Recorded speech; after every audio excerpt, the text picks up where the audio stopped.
First of all, I just want to appreciate you for all you do for women. You're actually a voice to us, and we appreciate you. My stories or my diaspora journey started 2017. I met someone on online on Facebook. That was on my birthday. I was in my final year then in school, where. So I met someone. My friends posted my pictures and he came into my DM. He liked me. He wants to be. I just had a heartbreak then. I told him I wasn't ready for any relationship, but he said he's not here for any delay. He just wants to get married. And I was with my auntie then in Port Harcourt. So I said, okay, let me see how it goes. Then from there we started talking, and then one thing led to another. We started courting. We courted for like 1 year from 2017 to 2018. Then he came back in 2018 and we got married. And then after getting married, he asked me where I would like to stay. I said, okay, since I'm married to someone that is not from my state, I'm actually from Imo State and he's from Edo State.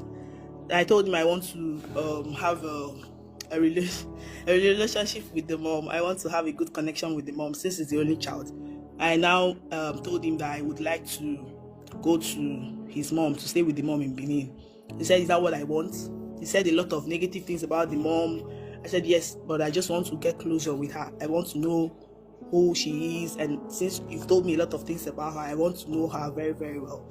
So he didn't force me. He kicked against it though, but I wanted that mother-in-law and daughter-in-law relationship. So I moved to Benin after my final year, after I graduated.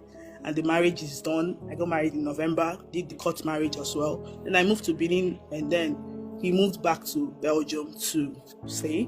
And then I was staying with the mom. It was really, really a tough time staying with the mom. Honestly, it was really, really a tough time, to the point that I had to pay her 20,000 naira every month for feeding, because she's always complaining that I have to pay for feeding, which I have to. When I complained to the son, he said, yeah, that's my money, you have to give to the mom. I said, okay, no problem, I don't have a problem with that. So staying there, the problems, the conflict was too much, and I spoke to him about it. Then he said I have to go to Lagos. Then we already put in my papers to join him, but at some point we didn't legalize some documents, and reason why I was denied visa, and I had to stay another extra year. I said, okay, I do not want to waste time again. Let me do my NYSC since I'm done with school. And then I had to reapply for my family reunion to join him again while I was serving. And then he came out. I was about getting done with my NYSC in October. I got done in October, and my visa came out in August. So I've already stayed 1 year with the mom in Benin, and 1 year with my cousin. So it's 2 years away from him. And all those 2 years, it's been problems. To the point when we had quarrels, he's always blocking me, and I had to reach out to my cousins or my big uncles to talk to him. So I was thinking maybe it's because we are very far away from each other. That's why it's like that. Maybe when we are close, then there will be a change. But I didn't know I was dealing with someone I can't stand. I moved to Belgium. I relocated, and getting there, he picked me up from the airport. We went home, one thing led to another, and then the next month, already that was what I was praying for, because I've already been away from him for 2 years. I said, God, I need a child. Immediately I'm joining my husband. We want to start a family. So the next month I missed my period, and the very moment I told him I missed my period, he changed completely. He was like, oh, you're just getting to Belgium and you're pregnant. You didn't even want to walk. You just got here and you're pregnant. I said, but you touched me. If you didn't touch me, I wouldn't be pregnant. And right from that very moment, he totally changed. Whatever I do doesn't please him. And first time pregnancy, I've never been pregnant in my life, because I got married at the age of 25 after I graduated. I've never been pregnant before. I've never done abortion in my life. That was my first time getting pregnant. And it was really difficult, and coupled with the fact that I wasn't with my parents, I wasn't with my mom, it would have been easier. So it was difficult, really, really difficult. I had a very complicated pregnancy, right from the very first trimester to the end, coupled with the stress, the trauma, to the point that anything I do when I serve him, I'm not saying this because I want people to say, oh, you're a very good person. No one is perfect. Actually, no one is perfect. But I can say to an extent, I'm a good person. I'm loyal. Yes, I know that. Nobody needs to tell me that. To the point that when I need to serve him, I'm always standing on my feet to serve him. And after serving him, he still complains that I am not doing well. He still complains about the food, because the mom has already fed him that I don't know how to cook, which I tried my possible best to make sure she ate well while I was in Benin with her. So all this started and it continued, and the beating came in. And I know I encountered when we went to Abuja. When I was in Nigeria, he came back the very first time. We went to Abuja to fix my papers. The very first time he hit me, he flogged me with belts. I kind of took in the pain, and I didn't voice out. I didn't tell my parents. I know I'm wrong on that side, but because I love this person, and that's why I had to cross states to be with him. And when I got to Belgium, it became worse. Whatever I do doesn't please him. He's always clamoring it in my ear. You have to go and work. You have to go and work. Even when I'm pregnant. He said people that are pregnant, they go to work, but I'm here sleeping around, lazing about. I said, I'm seeing a lot. I'm going through a lot. While I was pregnant, a lot of times he brought out blood from my body. And for one day, I never called on the police for him because I love this man. When I say I love him, I truly love him.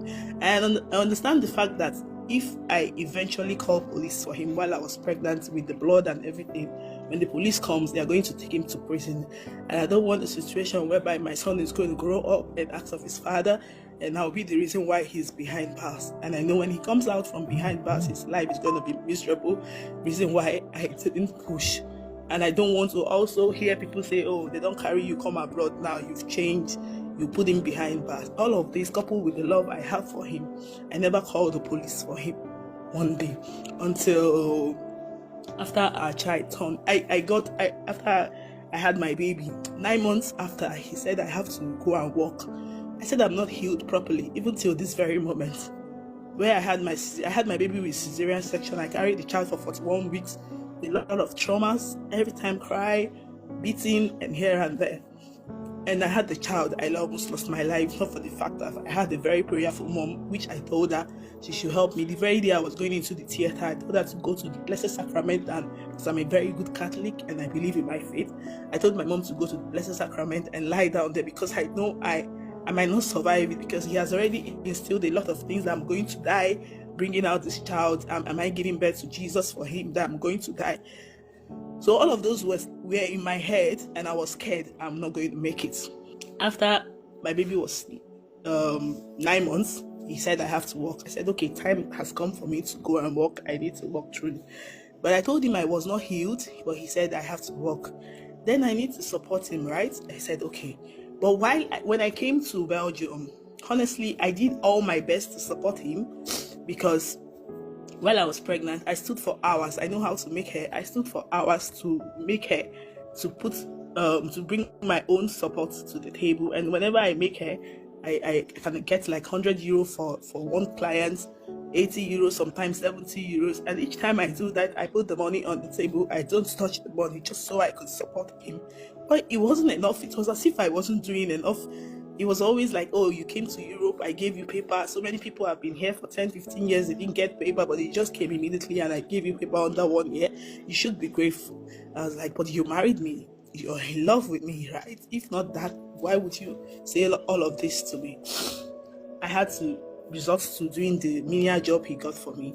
And the very first day I went for the interview, came back, I got the job, I got the contract. He sat me down on the dining table, and he said, yeah, now you have the job, and your pay is like about 1,550 or 1,600 euros. And he said I have to give him 1,000 euros every month. And I looked at him, I was like, 1,000 euros? Why would I have to do that? Yeah, I brought you to Europe. You need to support me. I said, yes, even if I have to support you, at least ask me to pay bills, ask me to pay electricity, which is about 100 euros, or water bill. Not for you to ask a whole 1,000 euros from me. That's more like slavery. He said, yes, if you can't do that, you have to stop the work. You don't have to work. And already, while I was living with him, he made me, I have no friends. I don't go out. I have no connection with people. I have no friends. Even till today, the only friend I could say I have is one lady from Sierra Leone who has been there for me. So he cut me off from so many people. The first month, I gave the person I call my husband 1,000 euros. The second month, I gave him 1,000 euros. The third month, I gave him 1,000 euros. Then came the fourth month, which it was our son's birthday, sometimes in September. Our son was 1 year in August. That was in 2022. And he was asking for 1,000 euros. And honestly, I was the one that did almost the birthday stuff. What he did was just to buy drinks. And I did the rest of the things, from the souvenir to the foods and everything. And I told him I do not have 1,000 euros to give at this point. Why don't you allow me work a bit and I'm going to give you the money? That very day, September 7th, was the day my life changed. Was the day I saw her. I saw pain. I saw agony. That was the beginning of my problems anyway, here in Belgium.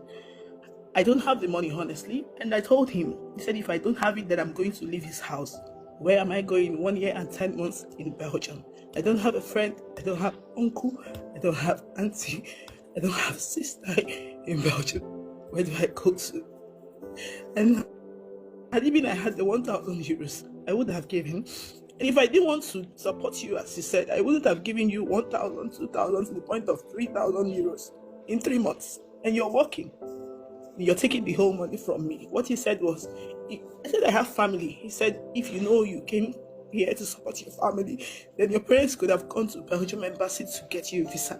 I brought you here. I own you. You're my investment.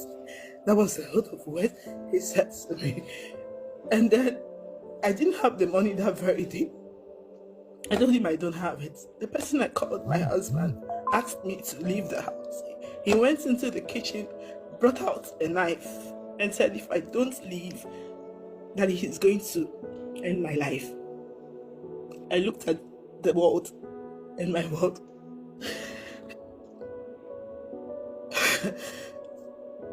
And that was the very day I had to call the police. For the very first time in my 1 year and 10 months stay in Belgium, I picked the phone and called the police after I had recorded everything, because I know who I was dealing with. He's a chronic liar and he's going to deny everything. I picked the phone, I called the police, and I told the police my life is in danger.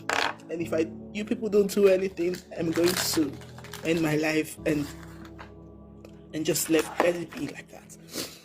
So the police came. They asked me if I have where to go.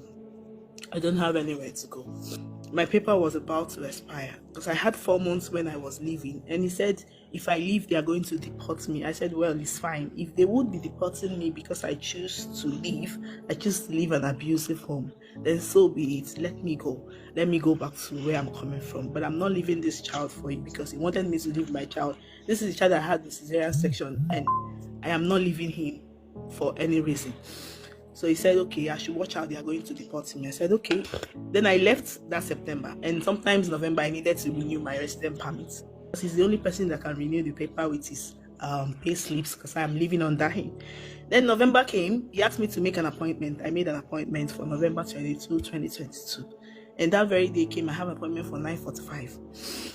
I called on him around 15 minutes before the time. I said, I have an appointment, and you said you're coming. My ex-husband said, come on, go and sleep. I told you they are going to deport you. Just watch out. You need my papers to renew so that you'll be here and live your life and take money back to your parents. That's not going to work. They are going to deport you. I went in with the pay slip because I was working. I went in with my own pay slips, and they turned me down. They said I have to go and bring my husband's pay slip. I came out. I didn't know where to go to. I ran to the socials with the evidences I have, and they filed for a new procedure for me. The procedure actually took a long time. I even went to court and everything. But to the glory of God, sometimes earlier this year, they revoked my resident permit because the marriage was no longer in existence. But to the glory of God, they returned it back 2025 this year. If I called the police at that point with the blood and everything all over my body, there's no how this man is not going to rot in prison, and he will have to sign on that child. But I did it for love, but yeah, it didn't work out. And if you ask me problems that we encountered in the marriage while I was there, why I said it's slavery. This is somebody that I can't watch a movie while he's at home and the movie is all about cheating. This man is going to turn off the television immediately and say, "Oh, I'm corrupting myself." This